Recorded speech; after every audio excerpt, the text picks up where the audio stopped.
What if I told you that some of the greatest minds in modern science, people like J. Robert Oppenheimer and the founding fathers of quantum mechanics, were deeply obsessed with a 2,000-year-old ancient Eastern text?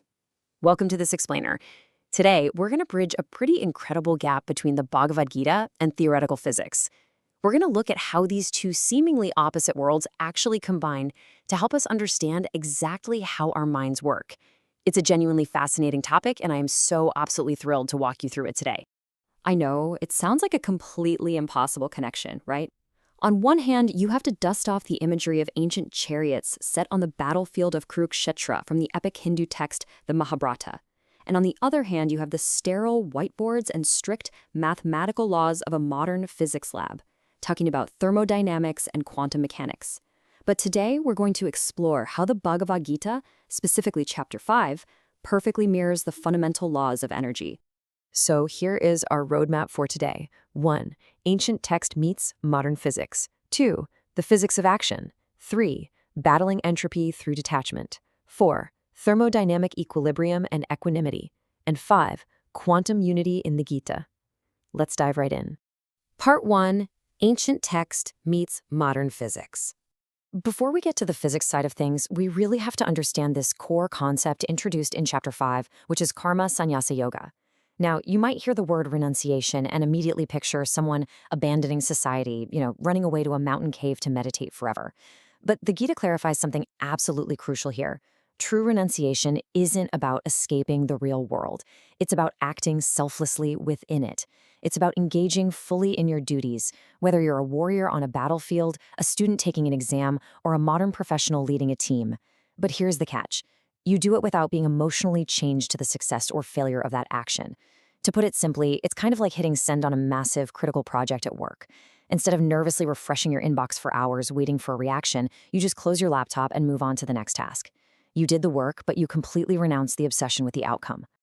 All right, moving on to Part 2, the physics of action.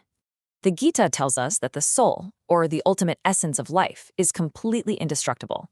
It simply discards old bodies and transitions into new forms without ever actually ceasing to exist. Now think about the first law of thermodynamics, which states that energy cannot be created or destroyed. It only transforms from one state to another. Let's make this tangible. Think about burning a log of wood. When that wood burns away, the energy it held isn't destroyed, not at all. It just transforms into heat, light, and ash. The total amount of energy in the universe remains exactly the same. The ancient concept of an indestructible transforming life force literally mirrors this scientific law of energy conservation. At our fundamental core, we are an eternal, shifting energy system.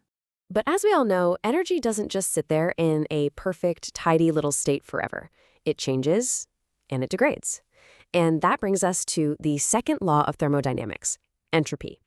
In physics, entropy is essentially the measure of disorder. Left to their own devices, physical systems naturally drift towards chaos and randomness. The easiest way to picture this is to think of a teenager's bedroom. Without constant energy and effort put in to clean it, that room naturally gets messier, more chaotic, and way more disorganized over time. That is entropy in action. Now, apply this physical law to the human mind. Just as that bedroom naturally drifts towards chaos, our minds, when left completely unchecked and bombarded with external desires, notifications, and worries, drift towards anxiety, confusion, and ultimate burnout. In purely scientific terms, our mental entropy drastically increases. Section 3. Battling entropy through detachment. So, how do we stop this mental energy leak? Well, this specific teaching from the text is actually the ultimate formula for energy efficiency. In the Gita, this practice is called nishkama karma, which translates to selfless action. Think about it purely in terms of mechanical energy flow for a second. When you stress over the outcome of an action, worrying if you'll get that promotion, if people will like you, or if you're going to fail, you are generating massive amounts of mental entropy. In the physics world, this worry is essentially friction. It's like revving a mechanical engine while it's in neutral. It creates a ton of heat, it burns through all your fuel, but it yields absolutely zero productive forward movement. You're expending precious energy on a future outcome that is entirely outside your control, which inevitably leads to exhaustion. But acting without attachment, that entirely eliminates the friction. It allows you to conserve your inner energy and drastically reduce that mental chaos.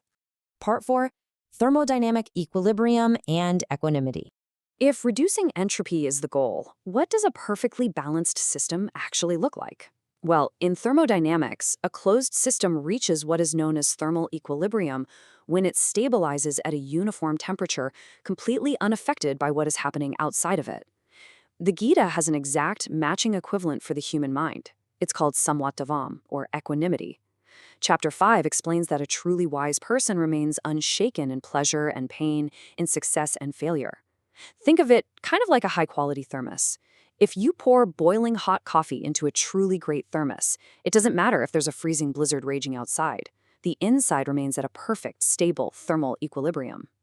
Just as a physical system stabilizes, a mind practicing karma sannyasa yoga reaches a state of unshakable internal harmony regardless of external chaos. By practicing detachment, you are essentially building a mental thermos. You become a highly efficient, perfectly balanced energy system. And finally, part 5, quantum unity in the Gita. Let's push past thermodynamics for a minute and look at something truly wild. In the story, Krishna reveals his cosmic, universal form to Arjuna. He demonstrates that all beings, all planets, and all of existence are fundamentally woven together into one single unified whole. In modern physics, we have a name for this exact concept: quantum entanglement. This is the mind-bending phenomenon where particles remain deeply connected, so much so that the actions or state of one particle instantly influence another, regardless of the physical distance between them. Albert Einstein famously called this spooky action at a distance because it completely defied classical physics. Yet, the Gita vividly recognized and described this deeply interconnected universal consciousness thousands of years before humanity even had the mathematics to prove it. Okay, so how do we actually apply this physics of the mind to our own lives to prevent burnout? Just follow these 3 practical steps derived directly from Chapter 5. First, accept impermanence. You have to understand that, like energy, life is constantly transforming. Second, perform your duties selflessly. Focus on the action itself, because this is your most efficient use of energy. And third, surrender the outcomes. Notice how the spiritual word surrender maps directly to the scientific goal of drastically reducing mental entropy. Let go of the results, eliminate the friction, and keep your energy intact. When we map it all out, it's just incredible. Bridging ancient philosophical principles with physical laws isn't just some fun academic exercise. It actually gives us a highly effective toolkit for modern mental health. By understanding our minds through the lens of energy conservation, entropy, and thermal equilibrium, we gain a deep acceptance of change. Lowering our mental entropy leads directly to reduced anxiety. Building that mental thermos gives us incredible emotional resilience. And recognizing our quantum interconnectedness leaves us with a profound sense of belonging in the universe. I want to leave you with this one final thought to ponder the next time you feel your mental entropy rising. We are all bound by these incredible, unbreakable laws of energy. So are you using your energy efficiently, or are you fighting the universe by clinging to outcomes you simply cannot control? Thank you so much for joining me on this explainer. I really hope this gives you a powerful new lens to view your mind, your actions, and your energy.